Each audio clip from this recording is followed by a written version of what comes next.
Postmortem table पर रखी एक लाश का पोस्टमार्टम करते करते दीपक ने कहा, सच हमेशा ही हमारी कल्पना से परे होता है। जो दिखाई दे रहा है जरूरी नहीं कि वह सच होता है, और जो सच होता है जरूरी नहीं कि वह दिखाई भी दे। पर ये बातें तब समझ में आती है जब मौत हमारा घमंड तोड़ देती है। उसी पोस्टमार्टम टेबल की दूसरी तरफ खड़े आदमी ने कहा, जैसे कि हवा की।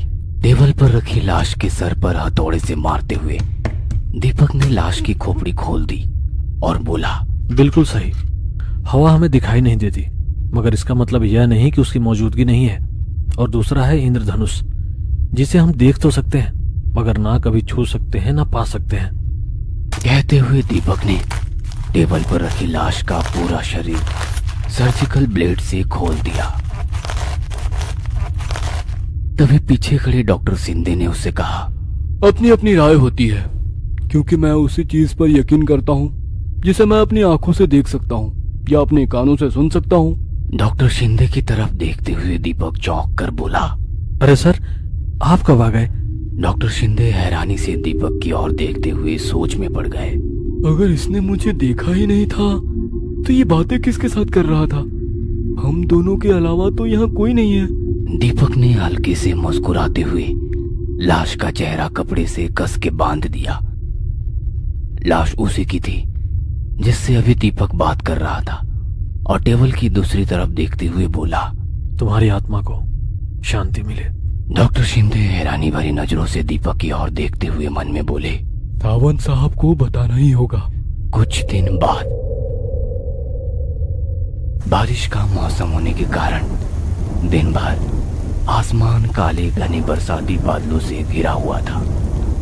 पिछले 3-4 दिन से बारिश इस तरह से कहर बरसा रही थी जैसे कि आसमान फट गया हो। शाम के 4 बज चुके थे। आज पूरे दिन एक भी पोस्टमार्टम का केस न आने की वजह से दीपक अपनी कैबिन में कुर्सी पर बैठा कल की गई लाशों के पोस्टमार्टम रिपोर्ट और तस्वीरों की जांच कर रहा था कि तभी मोबाइल पर किसी का कॉल आया। जी बोलिए साहब। दीपक, पोस्टमार्टम का केस आया है। एक लड़की जो पागल हो गई थी, पोस्टमार्टम करने के बाद मुझे फोन करना। सावंत साहब की बात सुनकर दीपक ने पूछा, मौत की वजह शॉक ट्रीटमेंट? अरे नहीं, पर तुम्हें पोस्टमार्टम में पता चली जाएगा। और हाँ दीपक, शहर की सारी एम्बुलेंस कोरोना मरीजों के लिए लगाई गई है, इसलिए उस पागल खाने के नजदीक एक पुराना सरकारी अस्पताल है। कुछ देर में मेंटल हॉस्पिटल के लोग लाश को अस्पताल में पोस्टमार्टम के लिए पहुंचा देंगे। ठीक है? ठीक है सर, पर उस अस्पताल में पोस्टमार्टम की सुविधा है ना?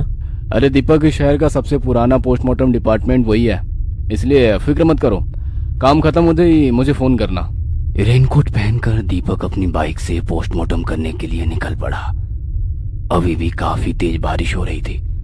लॉकडाउन की वजह से रास्ता पूरी तरह से सुनसान था। कोई आम इंसान सड़क पर दिखाई नहीं दे रहा था।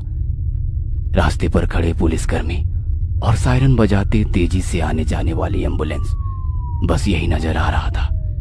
कुछ ही देर में सावंत साहब के बताए पते पर दीपक पहुंचा। अस्पताल की इमारत काफी पुरानी थी, पर कुछ मरीजों का अब भी इलाज किया जा रहा था। ऑफिशियल काम खत्म कर अपनी फाइल को रेनकोट में छिपाकर बारिश के पानी से बचाता हुआ वो अस्पताल के पीछे स्थित पोस्टमार्टम कमरे की तरफ अकेले ही चलने लगा।